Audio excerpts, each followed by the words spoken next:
Good afternoon. This is Dr. A with Angels Core Care, and I'm a physician who specializes in enhancing your health and wellness through medical weight loss, hormone balancing, body sculpting, and addiction medicine to enrich how you feel about yourself and improve your quality of life.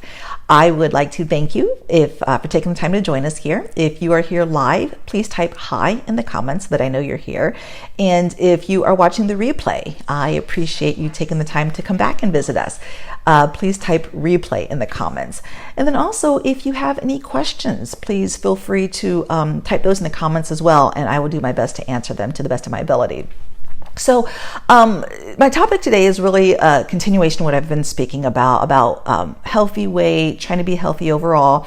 And in particular, 2/3 of all Americans are overweight or obese.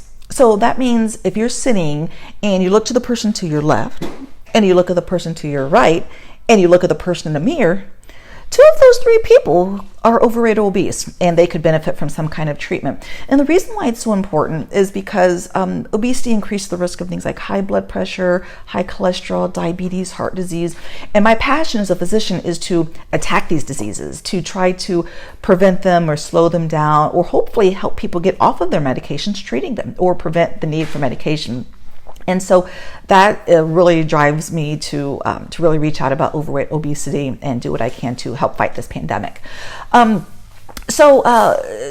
first tool to try to help in fighting obesity is really being mindful of beverage consumption. And we spoke a few weeks ago about just mindful eating. And so we want to be mindful of what we consume. And what I mean by that is the only beverage we need is water.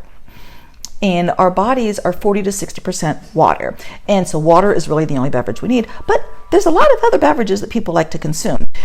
For instance, a lot of people drink soda pop or other calorie-dense beverages. Why? Because they taste good. But just because they taste good doesn't necessarily mean they're healthy. They tend to have a lot of extra sugar and other things that just give us these empty calories, which we really don't need. So by reducing or eliminating some of those would definitely improve our health. We also tend to drink a lot of juices. People think, oh, juice is good, it has fruit. Well, the problem is the juice removes the fiber from the fruit. And so you end up basically getting liquid sugar, so to speak, that you consume, and then the sugar gets absorbed really quickly, versus if you had the actual fruit, the fiber in it would slow down the absorption of the sugar, so your body can process it better. So if you want apple juice, I recommend eat an apple, because you're going to get the juice in a good quantity, but you're also going to get the benefit of the fiber from the peel. Another beverage that's really common that people like to drink is alcohol. And with alcohol, we need to realize it's very calorie dense. The only macronutrient with more calories per gram than alcohol is actually fat. So not only is alcohol very calorie dense, but alcohol tends to make people want to eat more food.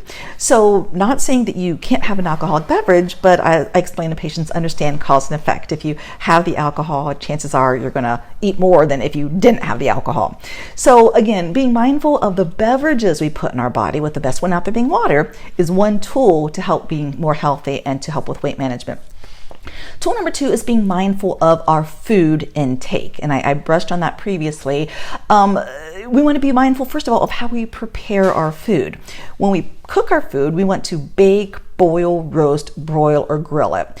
We want to try to avoid frying food because the oil that we use to fry the food goes into the food and causes the food to have more calories. So something like a grilled chicken breast is going to be healthier than, say, a fried chicken breast, for instance. Another thing is to be mindful of food characteristics. And what I mean by that is if you can see the fat, remove the fat. Out of all the macronutrients you have, fat is the most calorie dense. There's 9 calories per gram of fat. So by trying to reduce it will be a great way of trying to save on calories.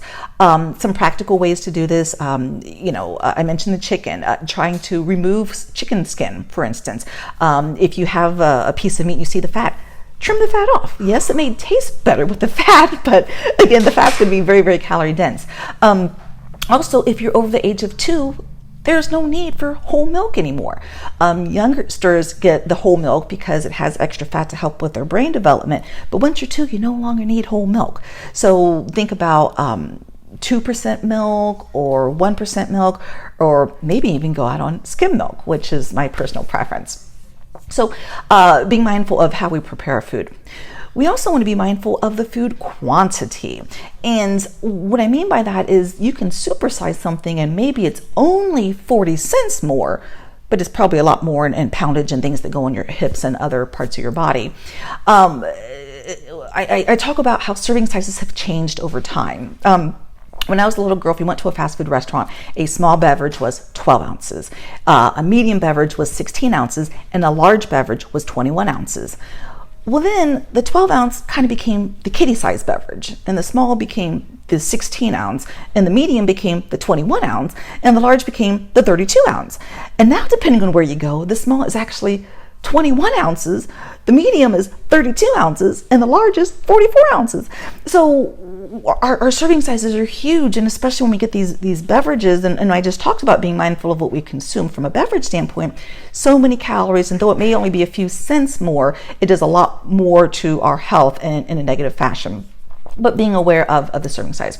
In addition, when we eat out, we are normally getting more food than we need on a plate. And so I often recommend patients take a third of that meal and have it in a to-go box. And that'll be your lunch for the next day. And then just eat the remaining 2/3. Or you can sit there and take the meal and just split it with someone else. And then that way you're helping to control the serving size of what you're actually eating. Plates have gotten bigger, and so we feel obligated to fill the plates. And so a lot of times if you get something that's partitioned for a serving size, that also helps us to limit our food quantity. And understand that food can be a visual trigger. So simply by having it in front of us may make us more likely to want to put it in our body. And so again, portion control, using the containers can all be helpful with the amount of food consuming. Number 3 is being mindful of our physical activity. And one thing that we talk about in the world of obesity medicine is something known as NEAT, or non-exercise activity thermogenesis. And this has to do with just increasing your mobility, different things you can do that are physically active that are not exercise per se. So for instance, when you go to the grocery store, don't take the closest parking spot. It's okay if you walk a little distance. That's not going to hurt you. When you're taking the groceries inside the house, maybe one bag at a time. Take it inside and go back and get another bag, and then take it inside. It's not going to hurt you. Or I tell people, hide the remote control to your television. There was a time where if you wanted to change the channel, you actually had to get up off the couch and go over to the TV and push the little button and then go back and sit down. So all of these little tricks can be ways to improve your physical activity without exercising. Stairs are a great tool. Instead of taking the elevator, you can walk up 2 flights of stairs or walk down 1 flight of stairs. Again, a very simple way to try to increase the physical activity in your regular routine. Another thing is I encourage patients to try to walk 10,000 steps a day. If you have a pedometer, a lot of smart devices have them, watches, Fitbits, etc. But that's a great goal, to try to increase the steps that you're taking during the day to try to reach about 10,000. Tool number 4 is simply accountability. And accountability is really touching base with someone who's going to sit there and remind you of what you're trying to do and help you when you get derailed, and really walk this journey with you. And that's one of our goals here at the office, is to help patients stay accountable on their weight loss journey. So to summarize, you want to be mindful of your beverage consumption. You want to be mindful of your food intake, mindful of your physical activity, and also to be mindful of the need for accountability and to seek out accountability.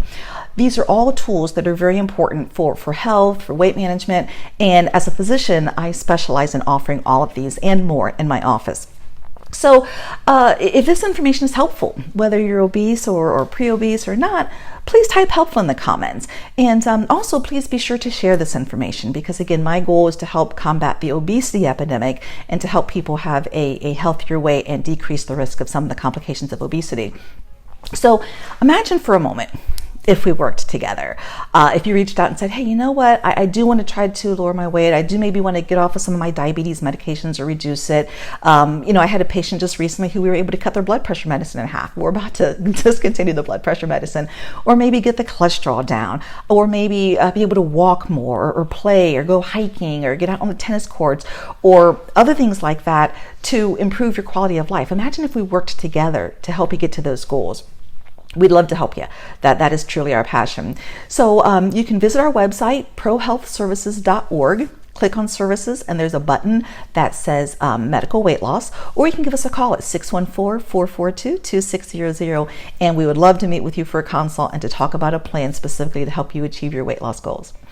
Thank you so much again for joining me this afternoon, and we'll be back next Thursday at 12:30 p.m. Eastern Time. Bye for now.